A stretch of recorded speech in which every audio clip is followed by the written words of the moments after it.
Or for making sure I'm doing what I'm supposed to do. How's everybody doing? All right. Yeah. Okay. Um, any ahas or any questions or anything kind of want a little bit more insight in before we move to today's lessons? Let's have, as they say in Hong Kong, free talk. Uh, I have a couple of questions. The first one is I'm having a hard time on connecting the connect to like the zip files, like making an offer. Not Okay. to like the purchase agreements when you could connect so all the information automatically go in for you, the address. Right. I'm having a hard time connecting that. That's the first thing. Okay. Okay. Second thing is I run around the cities. I see the signs up of like it cash investors and stuff. Mm-hmm. I called some of them. I have two of them that wants to work with me. So Okay. if I find a property, they'll buy it. One says 65 cents on the dollar. So this example is basically if you find $1 million property that need work, I want to at least get it for 650 to make my money. So but when I was on MLS and everything, Mm-hmm. and it just wasn't making no sense when I try to find the properties. Uh-huh. When I was looking at the properties like fixed Uh-huh. offers, and it just wasn't making no sense to me. Like for example, there's one, the lot is pretty big, but it's like it's in Inglewood. It's not even livable. But Okay. they want 410,000 for the property. Right. But I was thinking I was looking at it and I'm comparing it. I said, well, how would this work for an investor? It just, Okay. so in that aspect, just like, That's fair. I couldn't make sense of it. Okay, so a couple of things. First of all, if you're working diligently to connect, to auto-populate your contracts, that means you're working on getting contracts done. So that's at least, I don't know if it's actually happening or you're in the mindset of it, but congratulations, because that's huge, right? To even have that conversation. I think, I'm trying to remember, when I did some connection to it, our MLS is a little glitchy. That's probably an offline conversation like to have with Brandon. Okay. Or we can even try to walk through some stuff offline with that, because it's one of the things is that even though there are options from a overall KW collective, like, hey, you can automatically do certain things, MLS doesn't play nice with everything. So maybe we can chat and you can tell me specifically what's happening. We can do that. The other thing, and this just opens up that maybe, because I've been thinking of some Saturday learning opportunities, that we need to have a discussion specifically about working with investors, because I went through, been KW 17 years, I went through the big crash in 08. And I remember this behavior that you're describing. 65 cents on the dollar really ain't happening. Yeah. Like if they're expecting to rob and pillage the village, that's not going to happen. In my estimation, what's the opportunities that are going to present themselves right now is the ability to even win the property. That's the win, if that makes any sense. Because, 6 months ago, investors couldn't find anything because they were competing with so many people, including other investors, but regular people. If a seller, a lot of sellers have the mindset of they don't want to sell to an investor, right? So, it was all this competition. When the dust settles, and even right now, if someone doesn't have, let me change the phrasing. If someone has cash or guaranteed funding and they can make a move, they can win the property. The opportunity is in garnering the property. Now, with regard to pricing, I do anticipate the longer this goes on, that prices will kind of lower a little bit. We were never overinflated. not like 10, 15 years ago. So you're not going to see, again, $1 million house that all of a sudden is 800,000. The seller will keep it. You know what I mean? I think your example of Inglewood, I'm just kind of throwing some thoughts based on my experience in this kind of energy. Inglewood, a lot of the value is betting on what is coming. Yeah. That makes sense? Give me an example, a personal example. The duplex that I grew up in, my parents bought when they were pregnant with me.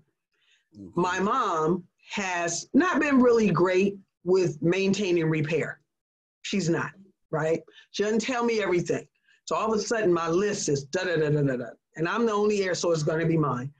I've already decided when that day comes, I probably will sell it. But here's the thing. I understand that it's zoned for, and there's opportunities to put an apartment on my lot. See what I'm saying? Yeah. I already understand because I watched my neighbors who had a single family home put subterranean parking as 4 units behind their house. I'm watching on the street right behind my mom put up a 12-unit condo. So I've already kind of in my mind priced it. And I'm like, I know that if you look at the structure, what it's the value, but I'm going to charge future value. Yeah. Or I can keep it. I don't care. And that's kind of Inglewood's play. I don't know what proximity that property you're talking about is, say, to the stadium. You guys like my little background? Is it creepy? It's the stadium. But Inglewood is expensive for no reason other than the growth that they're expecting. And thank you for that example, because that really falls in line with kind of what we're talking about today, right? Yeah. The conversations with buyers when you're making an offer, and the conversation you're having with your sellers if you're the one in receipt of the offer. Yes. You know what I mean? So I would tell you, and if you think it might be helpful, I probably would tag in a couple of our colleagues are really work with investors on the high level. Juan Michael, he has an investor pool that he deals with, and he has to have these real life conversations. The Wesley Group, the Stubbs, they deal with investors. And so maybe I'll talk to ALC via ALC, the Agent Leadership Council, and see if we can pull together maybe a workshop that we can get you guys shored up on that conversation. Because what you don't want to do is waste time riding around looking crazy. Yeah, because they told me, like, I got the money. I'm willing to spend them. So it's two guys. One guy, he'll take properties off of MLS, but the other guy, so I just want pocket listings. I got people on MLS all day, every day. Like, okay. And so how many properties have they done? Like, are they serious investors, or like you see they have a track record, or are they like, we want to get into game investors? No, like one of them is like, he has a big team. So he's for sure. They both of them have been in the game. Okay. So that's why I guess they feel like they want what they want, I guess. And you know what? And it is their absolute right to continue to think that way. What my job, Nicole's job, our job is to really know what's going on.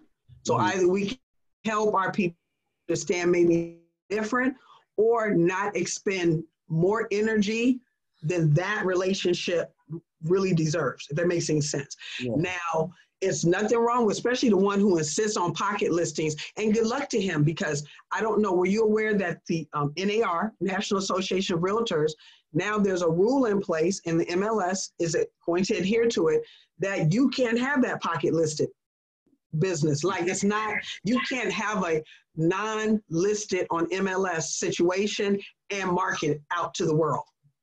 You can't. Yeah. Get rid of that. So you see what I'm saying? Yeah. And that's how you have knowledge ahead of time about, like, I get that you want that. You know, the pocket listings and the way they functioned a year ago, ma'am, sir, It's changing. The MLS and the realtor boards have kind of covered that hole. Now, what can happen, I can definitely make efforts to knock on doors and find people. And that's like, you can hire me for that. That's a retainer, right? You're not just knocking to be knocking. And now it signs a brokerage agreement with you and you're exclusively their agent. If they're willing to do that, then you go out and knock on doors. You see what I mean? So maybe good stuff. Because I'll talk to, I remember the mood of '08, but there's some in our market center that are right now in the trenches on investors. So they can really bring some great information on how to navigate that and end up, with a check to the market, to your bank account. Okay, so let's have fun today with, have you written any offers yet? Me? How much yes. It's just me and you, one-on-one right now. Yeah, I'm fresh. Like, I'm literally like, I know. Even if it's 2 months in. Okay. But me and Lanisha did one together. Okay. But somebody outbid us by a long shot on the house. Yeah. Okay. So now we're in the process of looking for another house. And okay. It was an investor type situation? No, he's proof of conventional loan. So this is just regular house. So when you say you got outbid by a lot, like tell us more about that. So he lives in LA, but he goes to Victorville. So he wants a property in Victorville. Right. The property was going for like $240. And somebody with a lot of money came, because the value of the property was still way above that. Somebody came and put I think it was $275. So what was the value for your estimation? What was the value of the property? I believe it was $3 or like $310. Okay, and so it was listed for $240? It was listed for $235. Okay. Situation where they just needed to get out of the property. Okay, and how much did your client offer? He just offered a full price offer. Okay, so just again, I don't know all the specifics, but because we take every opportunity as a learning opportunity. If the property had been, hey Adrian, can you turn on your camera, love? If the property had been listed for $235 and it's worth $235, great in terms of offering. But if you already know from your homework that they were already getting a value, the conversation, again, I don't know if you had the conversation, but the conversation could have been, listen, we already know who's getting for steal. Let's attack this where we beat out somebody that might, you know what I mean? So just food for thought. Every offer, every situation is an opportunity to learn how to do it more strategically. I never say better, I say strategically. And I will say too, as a suggestion to everyone, to as we have this downtime, the most important tool that we have is the contract. And as my experience has taught me, the person who knows the contract the best usually wins. There's been all kind of situations, even when I was a green bean, when I was a newbie, that I was able to kind of smack the bottom and beat some big time agents because they didn't really know the contract like I knew, because all I did was study. So I'm going to recommend, it'll probably at some point, again, end up being another workshop that hopefully I build out. But right now, get into that contract so you're comfortable with at least what it says. How would I do that? If it were me, it would be maybe, in my schedule, every day I have 30 minutes to practice a contract. And maybe each day I do one page at a time until I feel like I'm comfortable with those blanks I need to fill in. Because when we talk about how to set up the offer, it makes sense. But I would say page 1, okay, all these are all the things I'm going to always need, right? My next day, when it's contract time, Do I feel comfortable with what this page really says? That makes sense? Yeah. I literally would take maybe a page every few days. That's the way I learned my Georgia contract. And when I came here, and I had 13 years experience, but the contracts in California were totally foreign to me. I did that every day. I actually printed mine out. I like print. I'm old. I have an AARP card. I like to touch stuff and write stuff, right? So I invite you guys to get really good and sharpen your skills at our main tool. It will serve you well in your conversations with your clients, when you're, drawing up the offer and just feeling confident in presentation. Okay, so let's rock and roll. Let's get started. So this is the fun part of the business, making and receiving offers, because that means that all of that hard work and lead generation and making appointments and getting agreements, finally we get to the activity that may get us a check, right? Oh, before I move on, have you guys been checking in each session about the daily, the 10-4? Has that discussion been happening? I think, Devin, weren't you at the first class with me? Yes. Okay, so how have you been doing, and anybody else chime in, how are you doing on writing your notes, previewing property, which of course is just online, knowing your specific market, and adding people to your database? How's that going? No, No, this is safe zone. Be honest. I think I could be more consistent in the. Sometimes I don't do 10. Okay. But I do it. But I just you do some every day. Yes. 5 days a week, a work day. I'm gonna put it out there. Considering we're all at home, I would be doing it 6 days a week. Yeah. You need a day to decompress all this learning, right? We're zoomed out, but and you know what? If you tell me yesterday I didn't get 10, but I did 5, that's still a win. It's the activities, right? Consistent activities. When we emerge out of whatever this is, you will have business in your pipeline because you did the things, when everybody was tucking up and falling apart. And the reality is most agents in the good times don't even want to do the basics. So I encourage you, keep it up. Everyone on the call, keep doing it. Take, number one, if you already have, if you have your phone, that's a database, right? Move those people from your phone into Command.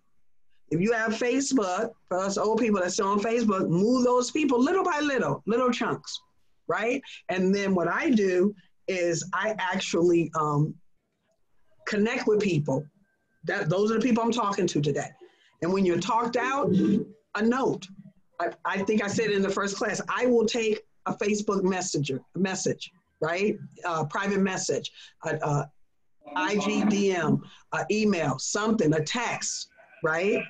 And then definitely the property, particularly with Inglewood. Guys, we have to. We do have offers on it. We just haven't accepted one. Juan Michael. We got a bunch of them. Actually, I'm about to put it on hold so we can shift through. Let's listen, you guys. Okay. Are you getting offers around the Just a hair under. Last week we were getting a bunch of 390 and 400. We kicked all of them to the curb. Let me see if I can text him. They were just people that were trying to stay for, it's blood in the water, the sharks are swimming. So this batch, everyone's right kind of between, 415, 435, 440. Second. So we've had 3 batches. The first batch, 471, we were in escrow. That one, and I just sent him a note. They shut down the world. They shut down like that. And all of the backups went down. Oh, I made it work. I mute myself. Okay, there you go. Now, and I'm back. With regard to Inglewood, I think it's critical. I think I read the paper the other day. Listings have dropped a huge amount. That's fine. It's okay. But we still need to pay attention to what's going on, particularly in the market around our marketplace. Even if that's not where you want to focus to sell, we need to know. Because as a collective, this is an awesome opportunity for KW Inglewood to take market share, right? So, hold on a second, I'm getting a little note. Any questions or thoughts about that before we just dig right in? We're good. Okay, so today we're going to specifically talk about the process of taking our buyer from agreement, meaning they've hired us either with the listing agreement or a buyer brokerage agreement, to an actual sales contract, because it only counts once you actually have a contract that you're dealing with. That makes sense? Okay. Oh. So when the actual process begins, there's a couple of ways this can go out the gate. Of course, the buyer writes up their offer, and we're going to dig in deeper about what that conversation looks like. This is just a general overlay. So the buyer makes the offer. It's presented to the seller or the seller's agent as a representative. One of three things happen. Number one, the seller likes part of the offer, some of it, right?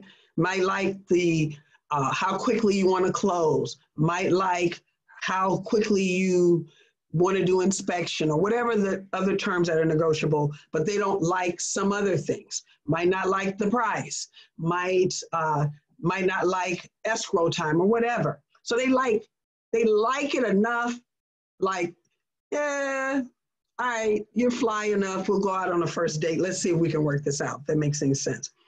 If that is the case, the buyer, the seller then responds to the buyer with a counter, basically saying, we like this, but we don't like this. So let me tell you what we would like so we can go under contract. That makes sense. Any questions? That's scenario possibility one. Scenario possibility two is that the seller starts cussing and all that stuff that they do, and they do, because they don't like anything. They're pissed off. They don't want it. They don't even want to talk to the buyer. And they just flat out reject it, which is their right.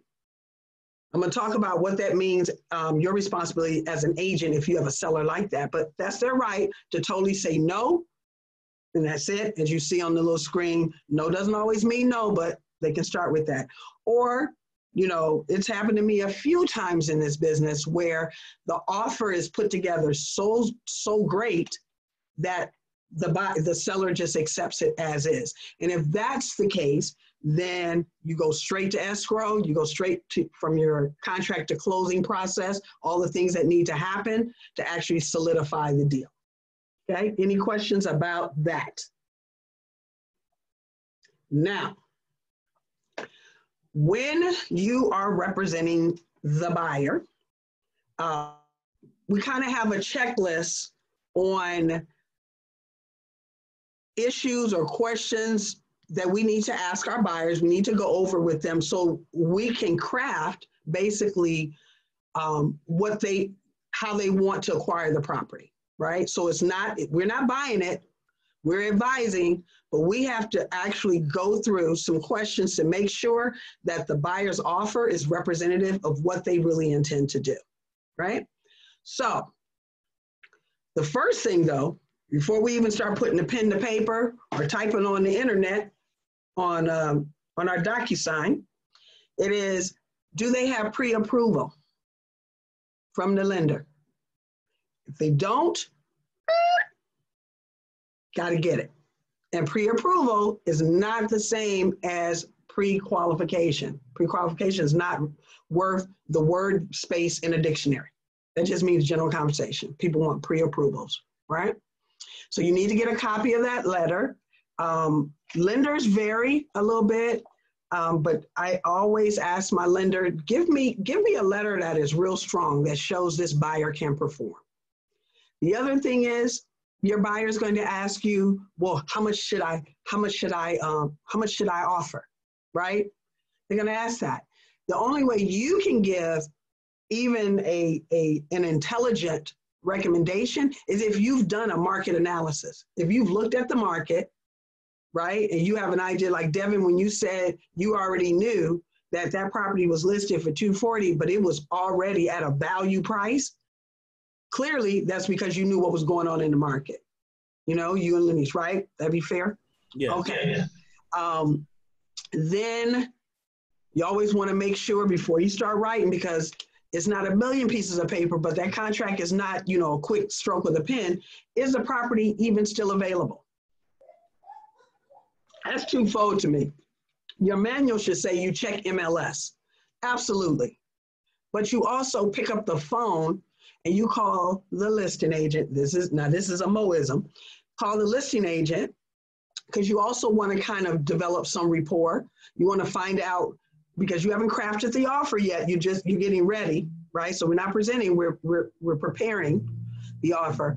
Kind of find out as best you can what is important to the seller. Like someone might think, hey, we want to do an offer and we can close in 15 days. But what if the seller has 60 years of life in that house and they really need 45 days? See what I mean? So that somebody that's excited thinks they're offering something about a quick closing, like that's going to seal the deal, might be the reason you don't get it, right? So the way you can find out what's important to the seller is to ask the question. And while you're at it, you're asking the listing agent, hey, is this property still available? They're going to say yes, but this is something I learned early on. It's the next level of question. Then it is, okay, are you currently negotiating any offers? They don't have to tell you that, but now when you ask them, they have to tell the truth, right? And then you might say, are you expecting any offers? Have that conversations. I've never had an agent just lie. They don't want to tell, but they've been pretty honest. You can even go so far as to ask, well, what kind of activity have you had on the house? They say, oh, we had an open house.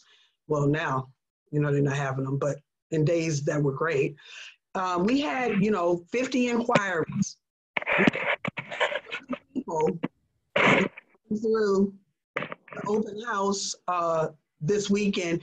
What that tells you is that when you're having a discussion with your buyer, you understand the urgency of maybe pulling this together and how competitive it could possibly be, right? So the more information you can kind of gather, it helps you even, really advise them well.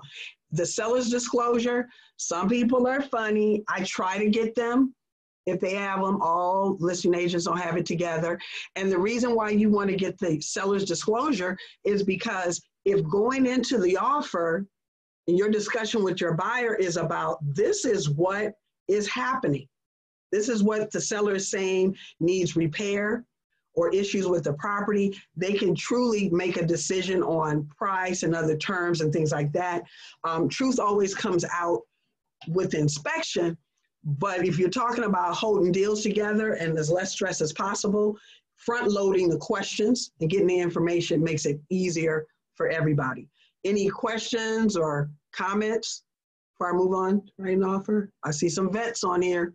Chime in if you want to. Okay, this is made for TV. Okay, next thing. So you have all the information and now it's time to write the offer. Back in the good old days, it was putting pen to paper. Now everything is on the internet. Anywho, so you have all of your information and you're gonna go through with the seller, with the buyer, excuse me, how much do you wanna offer and what are the terms? Remember, you've done the market analysis, so you have an idea of what, if the property is priced right, if it's a value price, if it's overpriced, whatever. So you craft that. What are the other terms? What are the, how soon do they want to close escrow? How much money, they use the term here, earnest money. That's used in a lot of states. Here is the deposit, same thing. And back in the old days, when this manual was written, you did write a check for the deposit. Right now, that goes wired to escrow. But anyway, how much deposit? have a discussion about how much time they need to do the inspection. I know that and you know as well, that our contracts default to certain number of days. But listen, if your person doesn't need 17 days to do an inspection, which I hope they would not, you can have a conversation about how quickly can we just get in and look at this so you can decide if you want to advance, right? Again, we're working to make the offer attractive to the seller, so then we're the ones who's winning and somebody else is telling the story about how they missed out on a house, right? Also, how much time do we give the seller to answer? Our contracts default to 3 days. Typically at the beginning, I guess that's a good amount of time. I don't think I've done less than that here, unless we were down to, in the counters, down to like the last issue or last kind of point. But at the beginning, people need time. Seller's not going to rush anyway. And it doesn't make any sense to try to cut short their time to deliberate, because all it'll do is let the contract expire. Well, the offer expires. So get real clear on what's the financing terms. You know, are they conventional? Is it FHA? Do they have their money together? A strong loan approval letter, all that good stuff. Do they want a home warranty or not? Again, our contract defaults to that. Most states don't, which is interesting to me, but do they care? Because something to think about, to a seller, is just is what they end up with, the net, what money goes to the bank. So everything you ask for, everything you're talking about is a dollar out their pocket. So there's been some instances, I've been the listing agent in a situation where even the home warranty, even though it's $400, may have been the difference between somebody getting the deal and somebody not. Doesn't mean don't do it. It just means be clear that everything matters. Any questions so far? No. So the final thing is, after you get all this together, also prepare a cover letter. I don't know if my seasoned vets out here do it. I started doing them probably maybe 2009, 2010, when it got real hectic for investment properties. And basically the cover letter is just you summarizing what your offer is, right? Now, obviously every agent can and should read through the offer when they get it. But by supplying them with, listen, I want to give you the highlights of our offer. My buyer is very strong, highly qualified. They're putting down 30%. See how when you highlight it, already can kind of filter through kind of the muck. So it's helping the other agent help you. Any questions? Open up. Juan Michael, Lance, you guys got any offers of wisdom on these points? Not really. I've been listening. You haven't got to the ones that really matter for me. See, I'm a big believer that price ain't everything. It's not. It's not. Well, no, we're there now, because we're talking about the terms, right? It's not just, to your point, it's not just about the price. It's how soon can you finish all these inspections and remove these contingencies, right? How yes quick? And no. See, agents have to be willing to do their homework. Mm-hmm. And they have to be willing to know what the values in a certain neighborhood are. Right. If your client is going for top of the market, you know that the number that they want is top of the market. If you want to get in the game, then what you do is figure out a way to remove your appraisal contingency. Mm-hmm. Because now everybody else's deal is going to be dependent upon if your appraisal comes back. Now on you, that's not an issue. I did a deal right around the corner from the office where the moment we opened escrow, I ordered the appraisal. The appraisal was back before the 17-day contingency was up. So even though I already knew what the value was going to be, and I still had it out for my client. You got to make it appealing. Now, there was somebody else that was a little higher than me, but they had an appraisal contingency. So the listing agent went with my deal. Right. You get my point? You got to play with when they say highest and best, it's highest price, best terms. You got to learn how to put terms in the mix and not just be about money. Right, because even like would you agree that, let's say if your client is using financing, so how strong their financing is, right? That's terms as well. Someone who's putting 30% down, 20% down, 10% down might be stronger to a seller than an FHA person. Oh, in a minute. They're going to take that, especially if you're playing.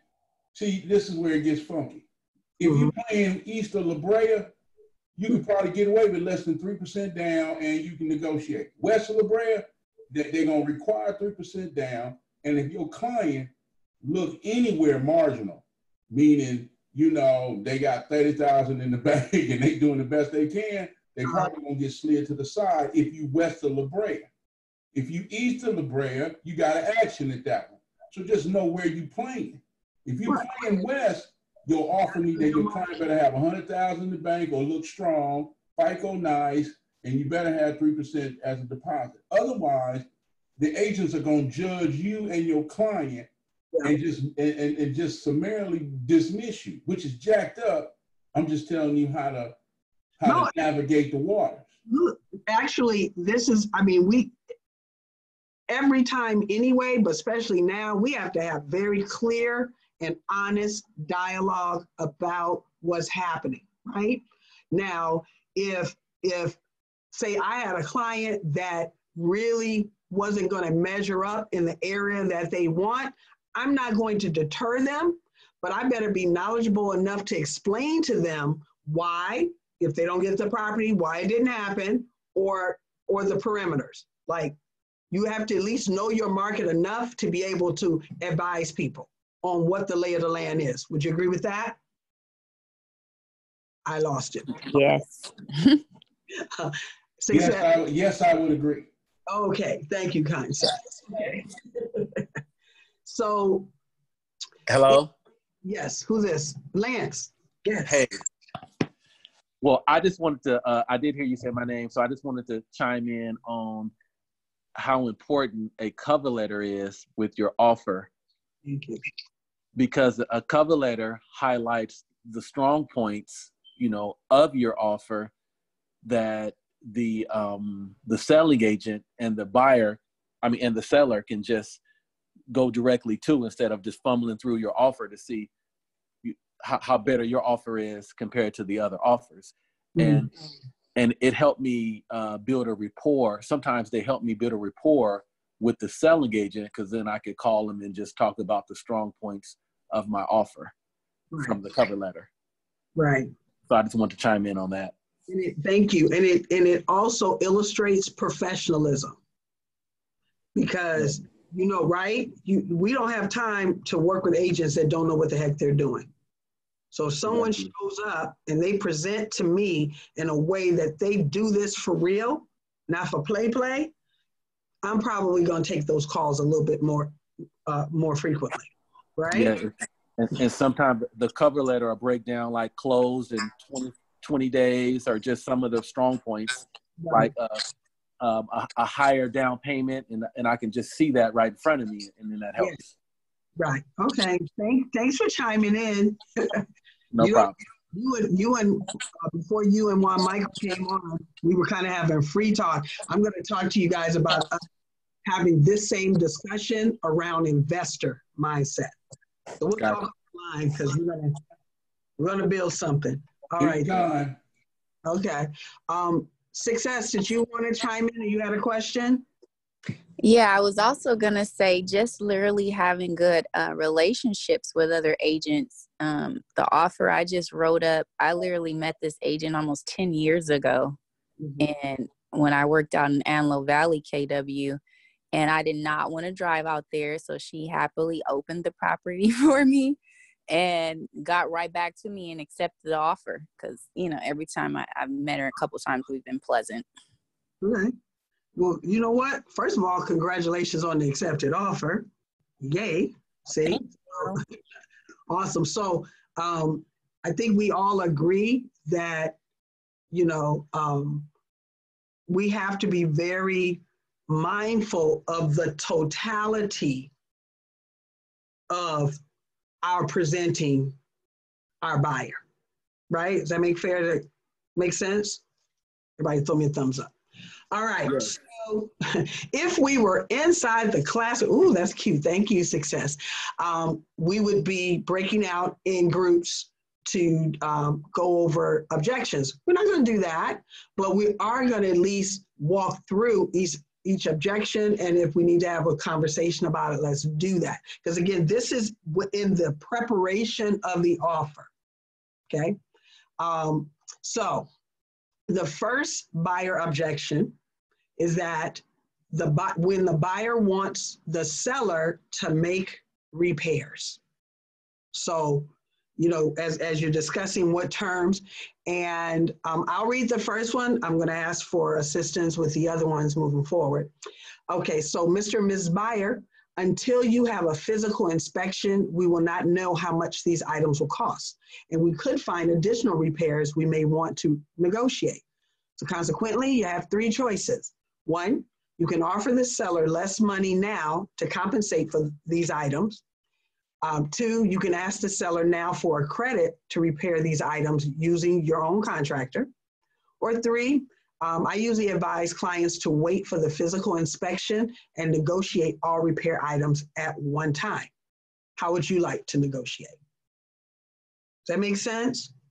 So, because just imagine, you're standing in the property with your client and we notice some things, or even the seller's disclosure has illuminated some items, and it makes sense to want to, well, let's deal with it now. But you see number three is saying, look, let's wait and see what happens even with inspection, because if it's already been negotiated before you know whatever hidden issues, you might run into a hiccup, a problem. Make sense? Now, I will say this, to me, replacing carpet is not an inspection item. So things like that, if that's important, which I don't know if I would really make it a big deal now, but you never know. Cosmetic things like that, I would address at the offer time, but big things, I wait until I know I advise, wait till you know the whole landscape, right? But again, all you can do is advise. You can't tell anybody what to do, but you can explain why one strategy might benefit them better if they trust you on your expertise and experience with it. And even someone like such yourself, Devin, that's new, you still have the experience and expertise of like training, right? And your mentors. So you still have it to consult in a way that is very confident, right? We have this many years of experience, our group or whatever, and this is what we know. Make sense?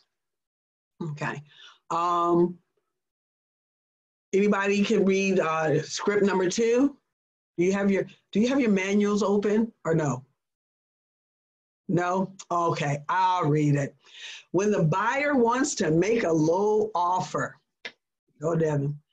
Mr. and Mrs. Buyer, there are 3 ways to negotiate a transaction. You can make a low offer and run the risk of the seller rejecting it or countering back at full price to compensate. 2, you can make an offer closer to the asking price and be less flexible if there's a counter offer. Or 3, if you really want this house and are concerned that another buyer may purchase it, you can make a full price offer and give the seller what they want. It's your choice. How would you like me to negotiate this offer for you? Any questions, comments?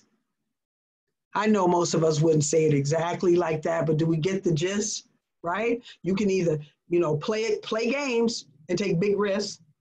Okay, thank you, sir. You can play games, take big risks. You can kind of get in the game, get them close to what they want, but leave some room for negotiations, where you feel like you got a good deal, or if you love the house, let's just go ahead and get it. I definitely have had that conversation when it's been a sought after, say, subdivision, school district, I don't know, Inglewood, right? Where there's not a lot of inventory and people really want it. All right. Now, then our next point, present the offer to the listing agent. All right, so I'm going to insert some good manner training right now. So what we're saying basically is talk to the buyer, talk to my client. We've written up the offer with the terms that they wish to present. And now I have to take it to the seller, which would be their listing agent, right?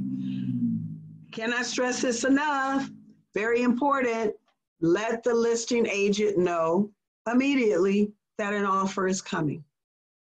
Not to be confused with when you're having that initial conversation. Yeah, we're writing an offer. I'm not talking about that. I'm talking about the offer is done, ready to go. We have scanned it, and all you have to do is push a button, right? But imagine, think about how our lives are right now. All day, every day. I've never been in so many daggone meetings.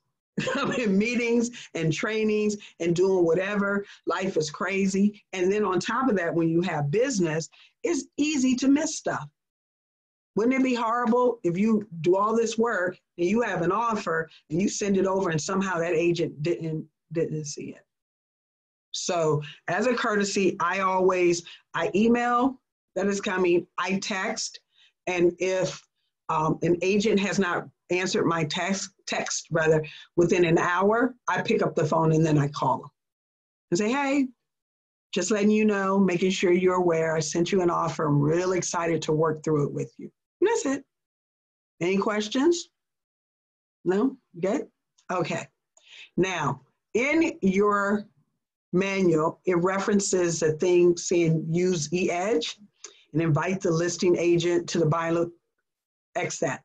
If you had a book form, I tell you, cross it all out. Number one, we don't use e-edge anymore. Number two, that was a nightmare, right? So don't even, if it mentions e-edge, don't worry about that. The bottom line is to make sure that the listing agent knows that your buyer is serious and you guys are ready to talk back and forth. Okay, so as your buyer is waiting to hear back, which can be a little anxious time, right? Because we want to know right now, but again, most times it's what, 3 days or 72 hours, which can seem like an eternity. You know, remind your buyer about market conditions, right? You don't know how many other offers that the agents are considering or the sellers are considering, but it is competitive. Even now, it might be less listings and it might be less transactions, but there's still competition for the few that there are. That makes sense? What I'm talking about? Okay. So now, let's say got the offer, wasn't accepted straight out, but yay, at least the seller is talking to us. So they responded with a counter. And let me see, we have a script here for when your buyer's offer is countered and your buyer wants to recounter. So meaning the seller said, we like this, but not this. So here, buyer, we'll accept you if you accept these new updated terms. And the buyer might not be inclined to accept the counter as it was received. So they want to answer back and maybe counter, all right? So the script that we have here is Mr. and Ms. Buyer, by countering the seller, has essentially sold you, wait a minute, by countering the seller has essentially just sold you the home for $200,000. If we counter at $195,000, it allows the seller to walk away from you or accept another offer in the interim. And is the risk of selling away your dream home for only $5,000, is that okay? That makes sense, because I think I just botched that up. Let me repeat that.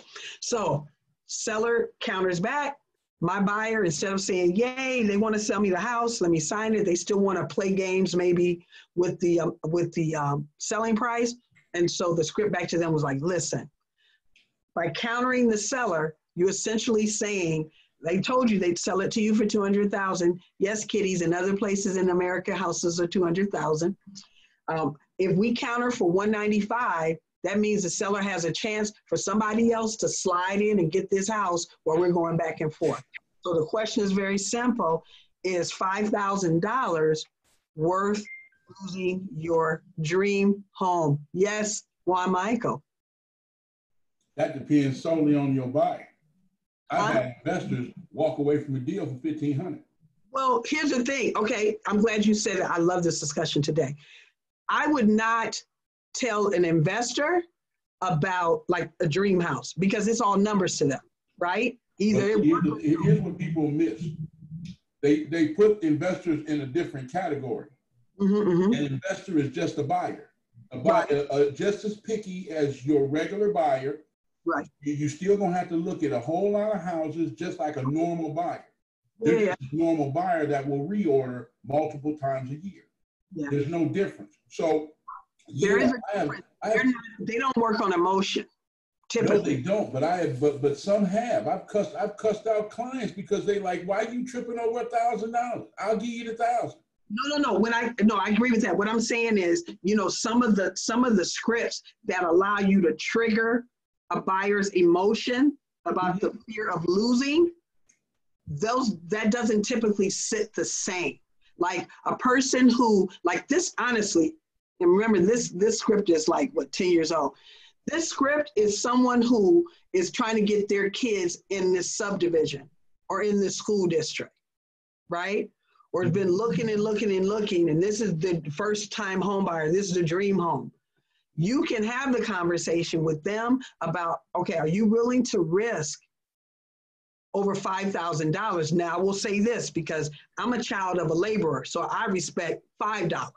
You got to be able to dig even deeper and say, let's look at what $5,000 really means to you on a daily, right? Because at today's interest rates, how much is that? Right? It's like what? Like 78 cents a month on your payment. This is what I'm saying. So do you want to lose a house over 75 cents? And I've had this conversation. I'm with you. If that's what you want to do, my job is to make sure you're clear that's the choice you're making. Yes, sir. Now, again, I've done a great many transactions. I have a client now that I just sold him a house last year on 64th and West Boulevard for $650.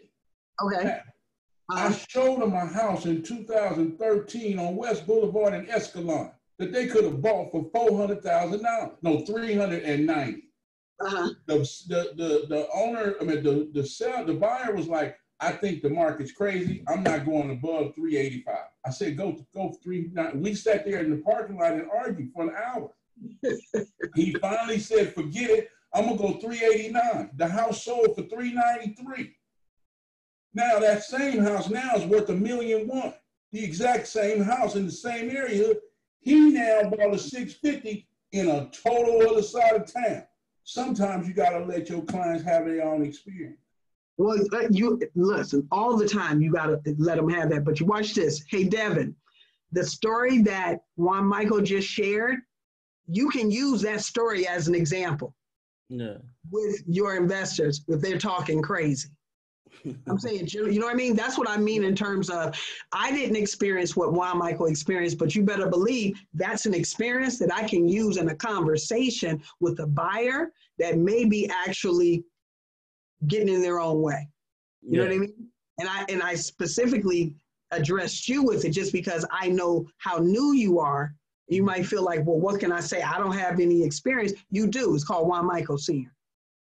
Also, another question. This is something that doesn't get translated to new agents. Okay. Everything on the contract is negotiable from the first line to the last line. It's not about, see, what they do is teach you sometimes how to do stuff in a normal, this is proper protocol sort of manner. Okay. Remember, in real estate, and don't let nobody tell you no difference, every aspect of the real estate transaction is negotiable from commission on down.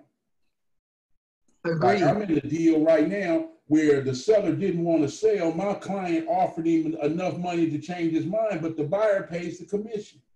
Yeah. That's not even a conversation. But then I've been janky. Somebody didn't lowball me. I didn't send a counter offers accepting the counter, but make the other agent take a pay cut and put it in the counter. the agent gonna be mad, but he got to show it to their client. Now you having a conversation with your client about why you trying to, you know, think about you over me. That's his conversation. I just initiated it. I play on all sides of it. I'm gonna tell you, I'm giving you side-eye on that last one. I saw you give me look. Every agent that's ever heard it, give me side-eye. At the end of the day, though, we got the deal done. But I respect that. What I will say is that this has been one of the challenges. What we get paid, there's a reason why it's negotiated outside of the contract, because there was a time that it was inside the purchase and sell agreement. I agree. All that I'm saying is because the whole thing is negotiable, you can put it in the contract at all. Because again, the seller pays commission, not the buyer. Yeah, I know you can. What I would say to the newbies, I wouldn't tap into that. Look. I'm gonna tell you right now, I played the wrong side of the curve on that one. I wouldn't want nobody to do me the same way. But at the end of the day, when I'm in a deal, I'm in the deal. Everything fair in the deal. Now, after the deal, we can hug, kiss, I buy you a drink, whatever. But in the deal, I'm in the deal. And I'm trying to win. Oh, boy. All I'm going to say is you know how I feel about you. So I'm going to move past that. Love you. I love you back.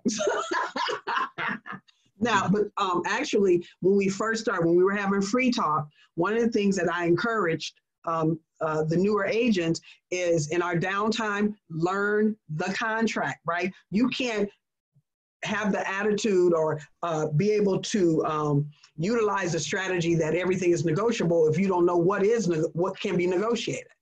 So again, that's why you take that time, put in your schedule every day, 30 minutes, that I'm learning. I know this first sheet, this first page. When I feel like I know that and I can fill it in, I might have to ask my mentor, my coach, a question or two, but I understand what I'm asking. Move to page 2. Then you can do like Juan Michael and negotiate things because you understand the tool. So I will give you that. You gave me an opportunity to reinforce my suggestion. Devin, did you have a question? No. Okay. All right. So any other questions or thoughts about representing the buyer? Because we're about to switch over to representing the seller. We're still talking about presenting. We're not talking about negotiating. We're still in presenting the offer. So can we move on? Okay. This is fun. All right. No, we're not doing that. Okay. So representing the seller. So now change your thought process a little bit. And now you're the agent that's representing the seller, which means you're the one that's receiving the offer, right? So, couple of things. Number one, you're going to want to gather information. Oh, yes, sir. Yes, Juan. This is a part of the discussion that I'm going to emphasize for new agents to pay close attention to. The hierarchy in real estate is you become a buyer's agent, get accustomed to contracts and dealing with clients, then you become a listing agent. A listing agent is very important because now you're giving real estate advice to a client. You need to know what you're talking about. You can't just say something because it sounds right. The information that you're giving to a client, especially in a listing, your mouth becomes legally binding. You can't just say nothing. With the buyer, the information we're giving to the buyers is just as important. We have to know what we're talking about. I agree with you, but with the seller, it has it's specifically to have long-term consequences. Yeah. Because you can't just say to a seller, oh, well, don't worry about that. Because in not worrying about that, it'll show up 2 years ago. The seller gonna say you the one told them to do it, and once they say that, you done. So be careful about what you say to a client, and if you want to say something or you don't know, say I don't know. Let me go talk to somebody and come back to you. It's not. It doesn't mean that you are inexperienced or unprofessional when you say you don't know. Say I don't know and go ask questions. Don't just talk yourself into a lawsuit. That's all I'm saying too. Well, believe it or not, some unknowledgeable buyers agents or representatives of buyers have gotten sued too, especially in California. They like to sue everybody. I don't know. I'm surprised they haven't sued the Sun. Anyway, it's a California thing. It's a California. It is. But thank you. So, but to that point, I like how you just toss it to me. It's so good. Good segue. When you talk about gathering information about the buyer, we're not making up stuff. We're not guessing, because guess what? There's true and authentic information about the buyer, because your seller is going to ask you, well, what do you think? So how do we know about the buyer? Number one, the pre-approval letter, right? So remember that pre-approval letter that you were supposed to present with your offer when you represent the buyer. Well, now on the receiving end, every offer should have some proof of funds or some proof that the buyer can perform. Now, I'm not a conspiracy theorist or anything. I believe in the good nature of everybody. But when it comes to a buyer and protecting my seller, even having a lovely, wonderful pre-approval letter is not sufficient. Pick up the phone, talk to the loan officer. In your conversation, you can find out how strong not only is that buyer, so are they what they present themselves to be, but also you can get a sense of how competent is the loan officer, because that matters too. I've seen deals where buyer and seller were ready to go. Everybody was on top of their game and the loan officer was a jackleg, and the deal died because they couldn't perform. So that's important. Like your seller might ask you, well, are they doing a loan? What kind of loan? You should know. Which bank, what lender? You should know. Anything else, if the buyer's agent is super chatty, don't let that be you. They may give some other information, whatever you can find out. Now you cannot, let me stress this extra, can't violate laws. You can't say, well, tell me how old, tell me their sex, tell me their religion, are they married? It's not that type of inquiry. It's just, tell me more about your buyer. I just want to see how strong they are. What kind of loan is this? You see what I mean? Only the things that matter in getting the deal done. But you should have a sense of, from your conversation, you might get a sense of, do they need to move swiftly? Do they really, really need to, say, get in this house before school year starts? I know back in the day there was school year starting. Anyway, but just what can you find out? So now when you present the offer to your client, you have some context around who is offering. If the person has been trained by good people such as myself, Lance, us veterans, has a cover letter, all that information is what you're going to share with the seller, right? To Juan Michael's point, you have to really understand and know a lot about what's going on in order to advise your client at this point. For instance, there's no way you can be a listing agent out here and you not know what's going on with the market and what do the interest rates look like, right? Because if someone gives you a loan approval and it says they are approved at 4.9%, what does that tell you? You know what I mean? You have to be able to say, well, I know you like this price, but this person, I don't know. You have to understand what's going on holistically. It says they got bad credit. I know.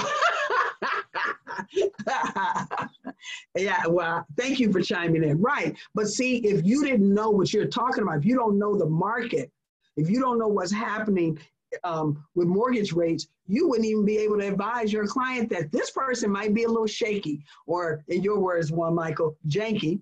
We don't know. How did they get a loan approval? Well, you probably should have picked up the phone and found out the situation.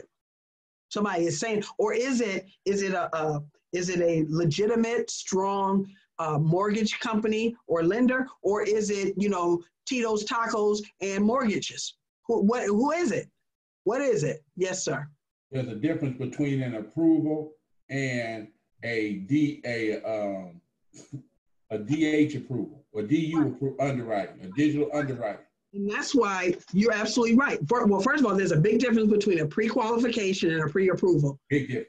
barely, and then the approval. And that's why I'm going to say this. When Tom is doing the weekly updates, you need to be on those calls. All of us need to be on those calls, knowing what's going on. When he teaches, you got to be clear. And for the newer agents, if you're not sure, that's when you pick up our partner, our vendor partner, and ask Tom, okay, I got this. What does this mean really? He'll tell you, he'll teach you, and you need to learn. All right, so let's see. I gathered up all the information, and yeah, it says in the little thing, how long have they been looking? Do you have anything to sell? That is important, right?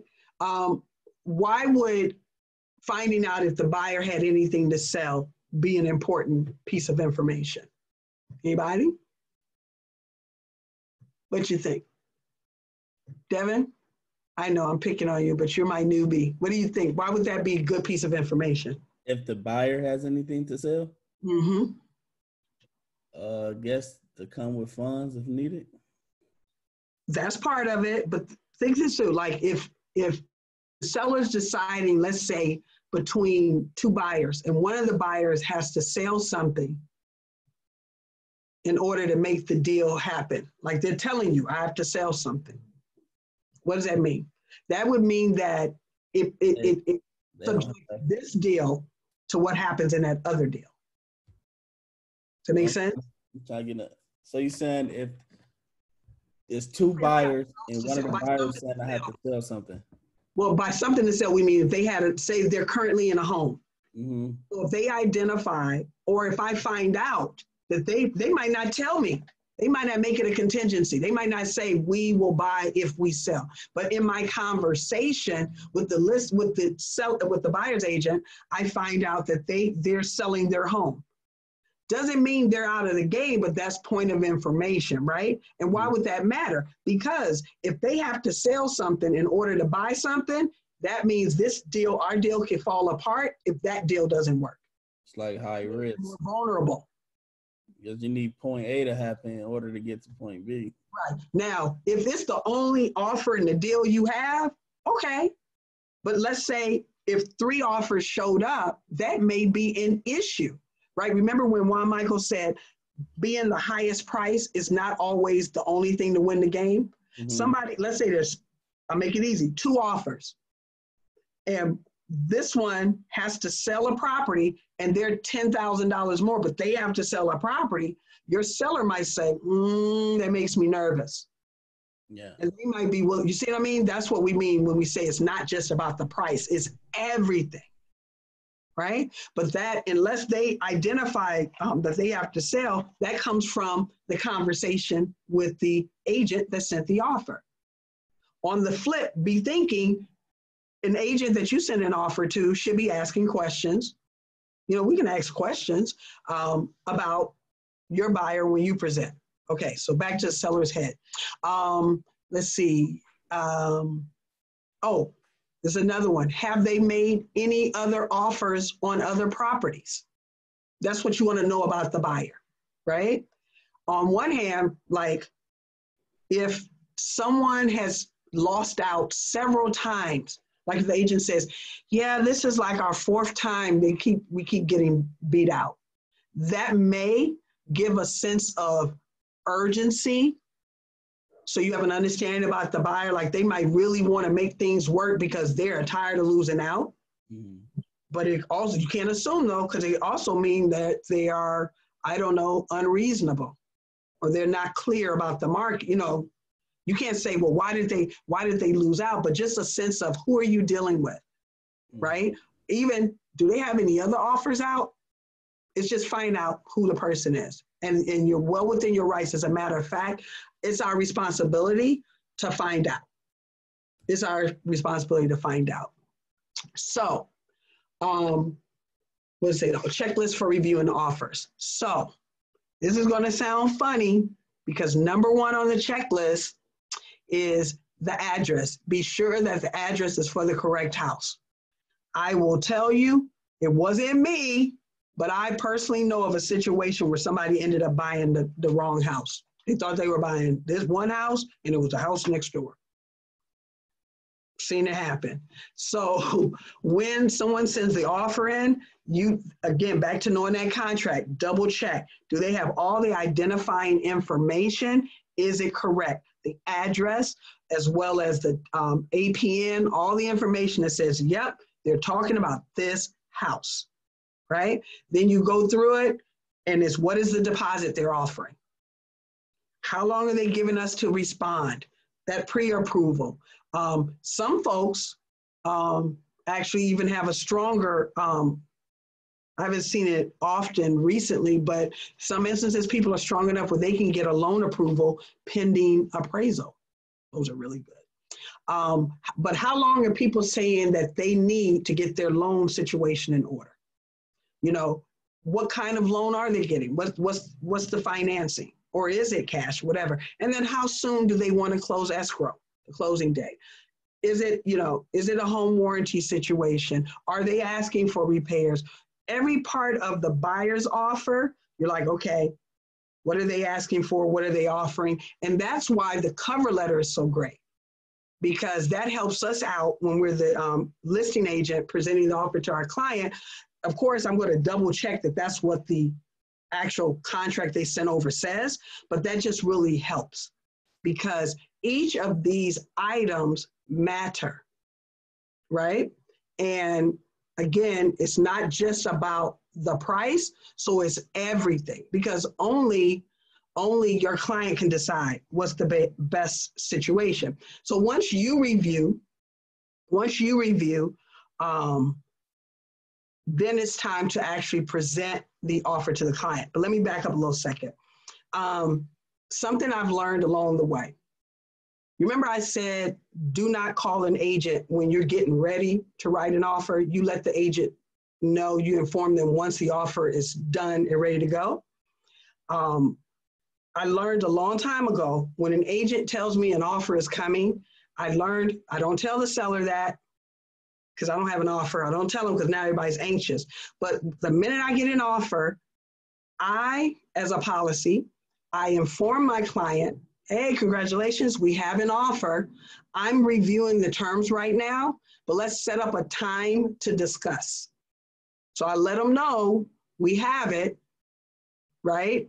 And I'm going to be to them shortly with it. Now, in the good old days when you could see people, I still personally like to present offers eyeball to eyeball. I like to go to the house. I like to sit down with them because I think it's an energy about being in person. Of course, we have a different world now, so you will be presenting virtually, probably Zoom, probably doing things like, I'm going to send over to you the whole complete copy of the offer, which you have to do.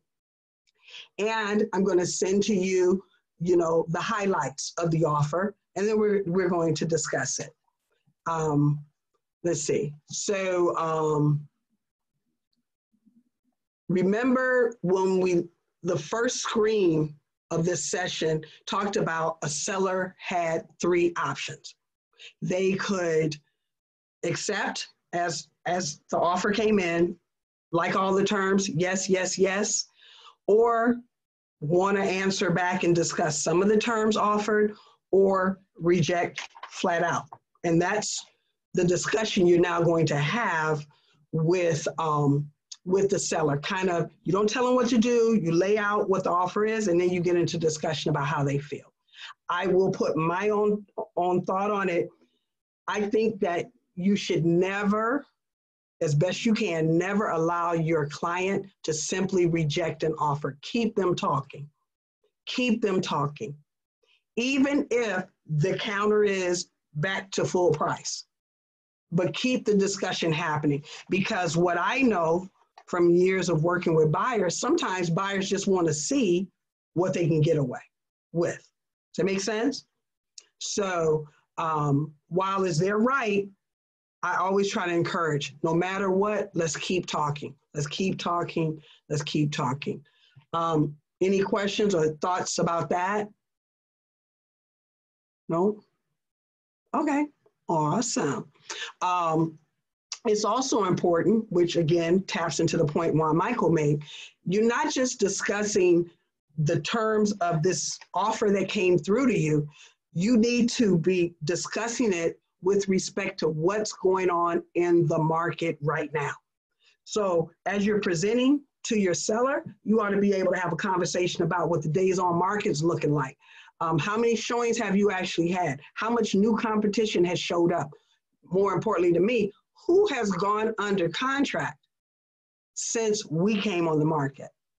What does that look like? You know, so you have to be able to really give your clients the full scope so then they can make their decisions. Now, presenting offers can get interesting. I am a strong proponent of encouraging us as professionals, as agents, to always remember we are simply the conduit by which information flows through. Meaning, if I present an offer, first of all, we don't get to have an opinion about any offer. We don't, because it's not our property. And the more of us that remember that and don't make it personal, our personal plea, I think we do better. But even if you present to a seller and they get mad and they start yelling and screaming and angry, what have you, it's not about us. We're just the messenger. And you know what? When it's all said and done, we get paid a good amount to be kind of the cushion between buyer and seller. And that's par for the course, right? I'm not saying that it's okay for somebody to be abusive. Don't confuse that. But, you know, I've seen where someone has told me, do not bring me an offer less than what I'm putting it on the market for. Let's say 700,000. So don't you come in here, Mahogany, with an offer less than 700,000. And then I get an offer for 675. Little fun fact, it is a requirement by law for us to present every offer. So even if our seller said, don't show me anything under what I told you I want, you have to adhere to the law. And the law is, and I start with, I know you said, however, I have to follow legal responsibilities. I have to still tell you. You can yell, but I have to still show it to you, right? So, but even if they're going off and they don't like it, it's not about you. Your job is to get pushed past all of that and stay on point with the facts. And the facts are, what's the terms of this offer? The fact is that someone who is serious enough to put pen to paper is serious about trying to get the deal done. And if you keep that spirit, at least this is how I talk to my sellers, if you understand that, then it makes sense to keep talking. Even if on paper, the numbers, you might not like certain things or certain terms they're asking, but the fact that a buyer took the time to construct an offer means they're serious. That means they're serious. They might be a little loopy, but they're serious. Any questions, feedback on that? Cool. Okay. So when we're presenting, especially for the newbies, it's all in attitude. I'm sure everybody's mama at some point has told them, sometimes it's not what you say, it's how you say it, right? Like, So, for instance, let me go back to about my client who we put something out for 700,000. I was instructed, don't bring anything less than that. And let's say I have an offer that came through for 625. One of Devin's investors, right? They want 60 cents on the dollar. But I have a bona fide offer, right? I have to present it. Now, I could tell my seller, well, I have an offer for you, but it's only 625.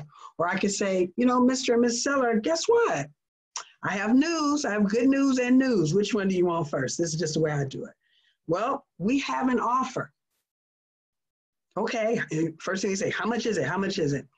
Well, we also have an opportunity to talk to this person who's serious about buying your property. Now, everybody doesn't use the words I say, but you see what I'm saying, the tone of it. It's because here's the thing. We have an offer today, and guess what? It's better than the one we had yesterday. Now, I have a personality that's a little zippy, so I can do that, but I hope I'm making the point. You know, how we deliver information for our clients on both sides can really determine if this deal can come together and if we can see it to success at the end. It's all on us. And we don't get paid to be emotional. We get paid to be the voice of reason through a situation.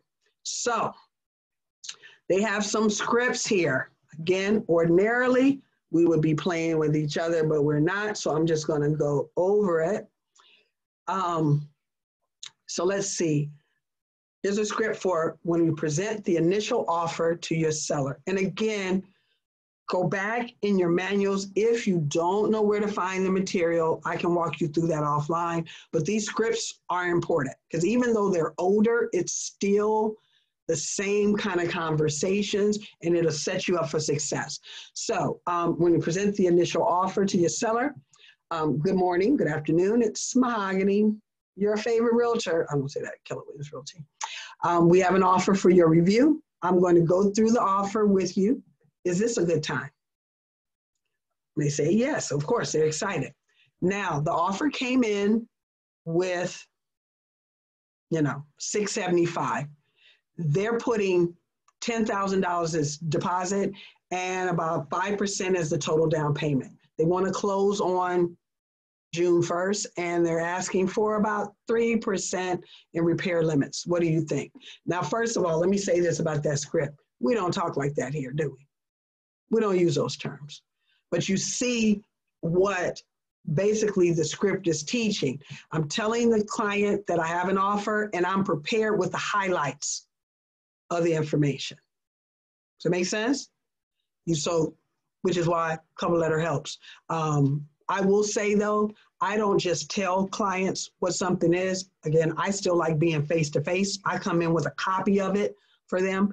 But since we can't do that, I would always send them a copy of the offer right when we're getting ready to talk, because legally you have to show it all to them. And then now I'm hitting the highlights. Okay, let's say, again, back to the kind of a lowball offer, right? We never criticize or show a negative attitude about it. We present all points of the agreement before we discuss price or even other disagreements. So did you catch that? When you already know that it's lower, and in this case, not just lower, way lower, we lead with positive, then we bring on up the rear, on which we know is going to be the problem child of the discussion, right?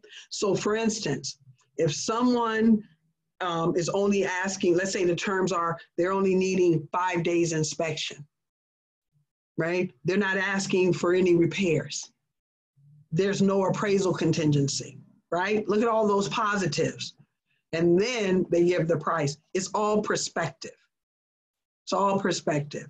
So the script is now, you give them the number and you say, now that's lower than our asking price, but it is an offer that we need to decide what you would like to do.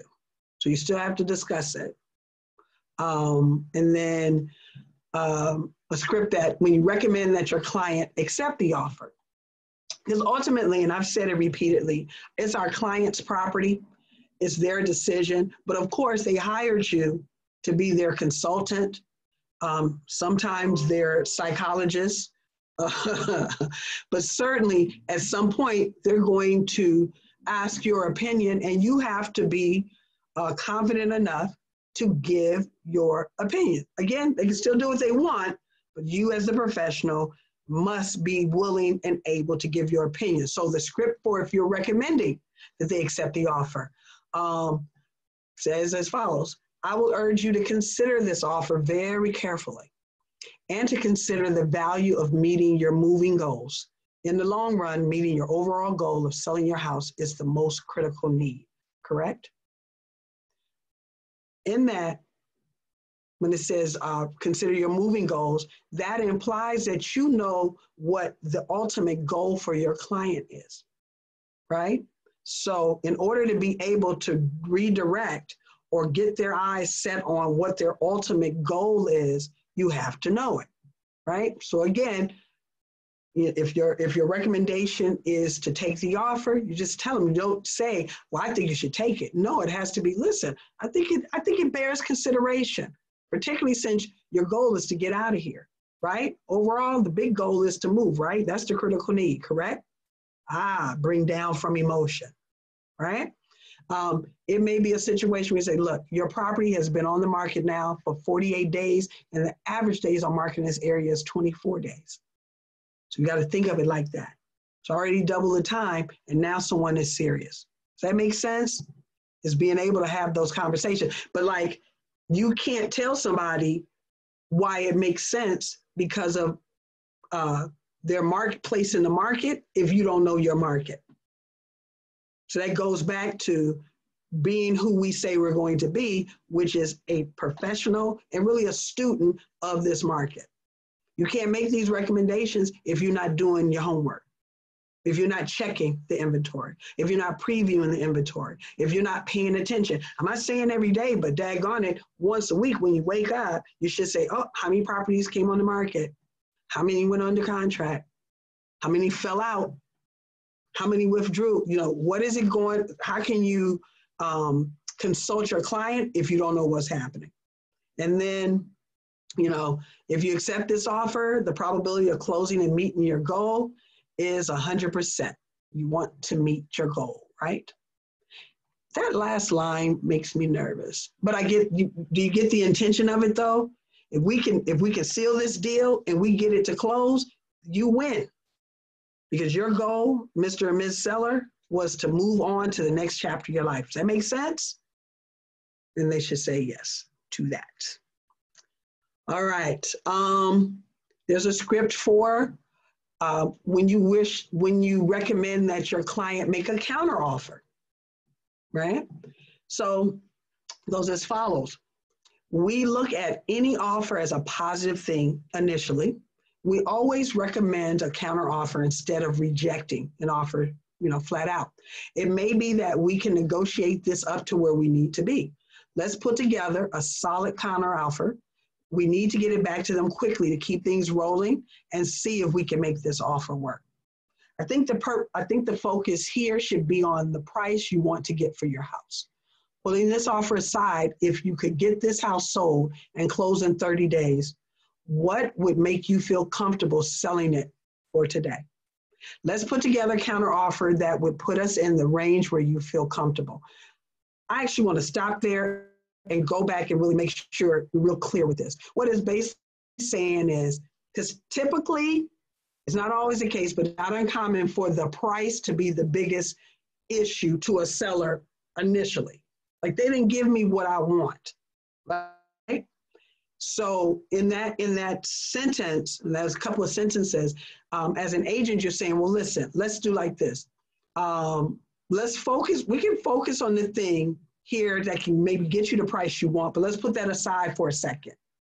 Let's talk about what it needs to look like for you to feel comfortable to sell the house today, right? Basically what that is pivoting our client to the other terms, the other issues, and their goal of selling, and away from the pure emotion of that guy, that person, they're not giving me what I want, and the emotion that's attached to that, right? Okay, now I go back to the script. Remember, not all offers are going to work, but it's a good sign that we're getting an offer, right? Remember I said he's got nothing yesterday, so it's a good sign somebody wants us. You made this person's list as a house that they thought was one of the best homes for the money. I can call the other agent and ask them how they came up with that price. So let me say something about that. There was a time, and it was right after the mortgage meltdown, that there was a lot of conversations, agent to agent, like, well, where'd you come up with that? How'd you get that price? And the reason why is because up until the mortgage meltdown, pretty much you would look at a property. If I was guessing value and what a buyer should offer, I would just look at the most recent sold and add 5%. That was the trend in Atlanta. I don't know if they were doing it in California. One of my old heads can tap in on that. But it was easy to kind of figure out value because everything was on a trajectory going up. right? But then all of a sudden we woke up one, like, it wasn't even like, it was. So now all of a sudden values were all over the place, right? Because there was a span of time where appraisers were still including foreclosures in the value. They weren't looking at the different groupings. And so we spent a lot of discussions. It wasn't uncommon to pick up a phone and call the agent and say, listen, help me understand just how'd you price it? Because even the best of us, the most serious of us, the most professional of us don't know everything. And sometimes an agent has information that we missed or whatever. So that's not odd to actually ask an agent, well, we're seeing something different, where did you come up with the price? Any questions about that? No. Okay. Now, we're not going to practice. What do I want to do? All right, but let's talk about responding to the offer. Once your client, it says you and your client, but really it's your client, have made a decision on how to proceed on the offer, you need to respond to the buyer's agent. I cannot tell you how many times I've literally felt like I was a bounty hunter trying to find these agents after an offer was submitted, particularly if my offer wasn't the one accepted. And it's absolutely ridiculous and absolutely unacceptable. So we're going to do better. As a listing agent, you need to notify the buyer's agent of the seller's decision. If the seller decided to counter, then you would have your documents ready and you're going to forget this e-edge business that's in the book. You don't do it that way. You would send the counter offer directly to the buyer's agent and you let them know, hey, thank you. First of all, thank you so much for your offer. Always lead with good courtesy. The seller does have a few items that they're going to counter back on, and I'm sending that to you now. That's fine. It's part of the game. They don't mind. This is where you start to shorten the response time, right? At the very beginning, the very first offer from buyer to seller might be 72 hours. But at this point, if it's just a few points to kind of work through, the other side doesn't need 72 hours. It could be 48 hours. It could be 24 hours. I will tell you personally, what I do is by this time I would have already told the buyer's agent that we're working on some counter issues. And I get a sense of the seller would like to really kind of lock this down as soon as possible, but I wanted to know, how accessible is your client? Are they able to answer pretty quickly? Like, it doesn't make sense to counter and somebody's getting on a plane. Does that make sense?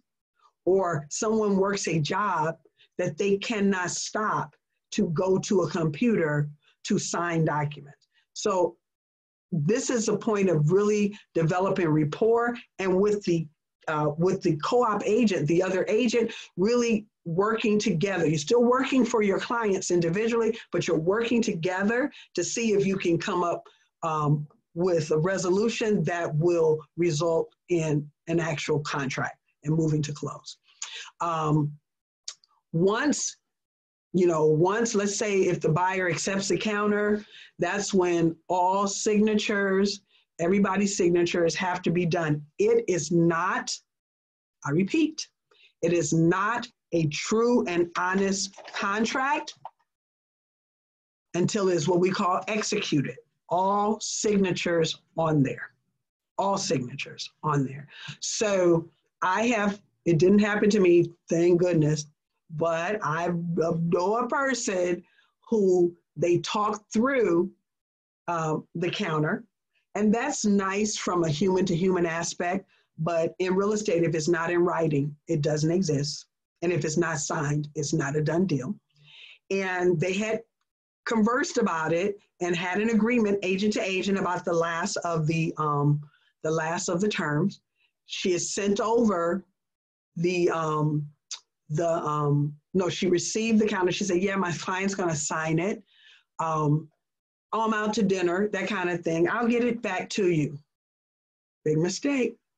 The next day, somebody slid in with an offer that was $10,000 more, and the seller was well within their rights, and they went with the other offer. So it definitely has to be done quickly as possible. All signatures to lock it down, and then you're good to go. I gave you what my kind of with the other agent. Oh, no, I want to say this. When you are presenting your counter to the other agent, and you're letting them know, hey, again, thank you for the offer. Just a couple of terms the seller wants to just counter, kind of discuss. It's all, even in that instance, it's all in how you present. There are some agents out here that you would think all of these purchases were theirs personally. I don't know where that ego comes from. It's a problem. Don't let that be you. It is very respectfully, professionally, the seller is just going to counter back with a couple of issues, maybe some time frames, whatever.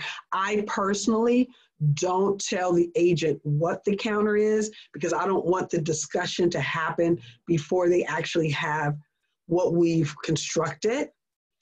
But I let them know, hey, we're talking and it's looking good. All right. So through all of this, through the negotiations back and forth, it's very important, I've said a couple of times, that we remember we are the guardian of the professionalism, of the integrity, of the transaction, of the experience with everybody. Even if I represent the seller, I still am obligated to handle myself a certain way in reference to the buyer, in reference to the buyer's agent, right? And so it's the customer experience. And I don't know how many of us really know Keller Williams' core beliefs. Sidebar, fun fact, Mo Anderson was on a webinar this morning, and I'm actually going to post that to our group later. I encourage everybody to watch that, particularly if you've never had an opportunity to learn more about her. She basically is who built our core belief system that we work from, and we call it the Y4C2Ts. Win-win or no deal. Henceforth, why even when protecting the interests of your client is still a way in negotiating that doesn't have to leave, people bloody on the floor, right? It's a win-win. Everybody should feel like they got a little bit of a win. Integrity, always do the right thing. And that's, to me, is defined as, I'm talking about the right thing when nobody's looking. And sometimes it's a hard decision. So she gave a really great story of integrity if you watch the video. So I'll save that for her. I won't mess up her story. Then customers always come first. Listen, we all have bills. Nobody does this work just because, but at the end of the day, deals aren't obligated to get done to pay our mortgage, our car note, our kids' school, fancy trips I like to take. It's about what is the best for the customer. Commitment in all things. Follow through. We're excellent with it. We're serious about our business. Communication. Seek first to understand. What does that mean? In conversations back and forth, particularly in negotiation, there's a lot of opportunity for misunderstanding or miss of information. So the way to combat that is always lead with curiosity. Ask, don't assume, and not judgy ask. I'm talking about an ask. For instance, if I say, oh, we sent an offer over and it's a 15-day close, and the agent calls me and goes, oh, well, no, this won't work. Instead of saying, well, we sent you a great offer, it should be, well, tell me more about that. What exactly? Well, you want to close in 15 days. Well, explain to me what's going on. See, we lead with curiosity. always, particularly when we are representing our clients. It's not our personal conversation, right? Remember, we're the conduit for information. Creativity, ideas before results, meaning, well, this is a perfect example now, how we're having to think, not even outside the box, we're having to think like there's no box in order to continue to get stuff done. But before you can have results in anything, you have to even come up with the idea, like, oh, this sounds like it might could work, let me test it. Teamwork, together everyone achieves more. Of course, like KW Inglewood, you guys wouldn't even know like I know, but there is a uniqueness of family energy in our market center, and we're real blessed for that, real lucky. And I'm gonna tell you too, that when you're out in this marketplace and you are representing your clients, buyer or seller, teamwork then begins, or you have to form a teamwork mentality with the other agent, right? We're unique. We call it, we're negotiation by definition. People expect it to be adversarial, and it is, right? The buyer has what they want to get out of it. Seller has what they want to get out of it. But even the fact that they call us as agents, co-ops, they don't use that term a lot here, but across the country, we're cooperating agents. It shows that in order for this to get done, everybody has to connect in. Even when you're protecting your client's interests, you still have to have the spirit of teamwork in order to make that happen. And that teamwork really goes back up to that win-win or no deal. Everybody's winning. And believe it or not, if you haven't experienced it, it actually can happen like that. Trust begins with honesty. Honesty in this business does not mean telling every daggone thing you know, but it does mean that you are navigating truthfully. Remember when I said, I call the agents and I ask, is the property still available? And they say yes. That's honest. If it's not under contract, yes. And then when I ask, well, are you currently negotiating any offers? The expectation would be for them to tell me the truth because I asked. Same thing if someone else asks me that. I'm going to answer honestly. Now, what I won't answer is, well, how many offers do you have? I'm not answering that. Or what price? I'm not answering that because now that's telling everything you know. But I hope you can see the difference. And then success, results through people. All of our, anybody that has closed a deal, it doesn't happen on its own, like you by yourself, right? Uh-oh. Can you guys still see me? The internet was telling me I'm unstable. Ha ha ha, don't make me nervous. So, quote by Mo, as a matter of fact, one of the most important fundamentals in business, as well as within one's personal life, is a decision to not only make commitments, but keep them. That's Mo Anderson. What I would say is, in business, particularly where we are now and what's happening, the commitment, we can put that in action on what we're doing now. The commitment to, the 10-4. If it looks like 6-4, if it looks like 8-4, I don't care. But every day, we need to be doing activities for business. So when they finally open up the city again, if you will, we will have more business and we know what to do with, right? The commitment to learn our tools, right? If you spend the time, just a little bit amount of time, you don't want to do 30 minutes, do 15 minutes to practice and learn that contract every day. I guarantee you, your business will improve because you will feel confident that you know how to navigate and guide people through this process, right? Confidence will help you go after business more and help you show up when it's time and opportunities are there. So actually, while this is a fun one, your next class is going to be the actual negotiation, how to negotiate contracts, which is always fun. Oh, Juan Michael, I think is teaching that one. So that should be really, really good. I'm gonna open up the floor for questions, any ahas, any observations or whatever. We have a few minutes left. Hello? No? I feel lonely, like the Maytag repairman. Okay. All right. If you don't have any questions or concerns, well, first of all, let me say this. If anybody needs to kind of tap into maybe my brain power, you have a question about stuff, you can always, just like the rest of the ALC, Agent Leadership Council, reach out and we can chat offline. But in preparation for, which is surely to be entertaining and awesome class, learning about negotiations, next time, go into your mission, power mission statement. So you do that tomorrow. I think there is one video called Watch a KW Master. You want to make sure you watch that. Make sure you look at some of the scripts and things like that.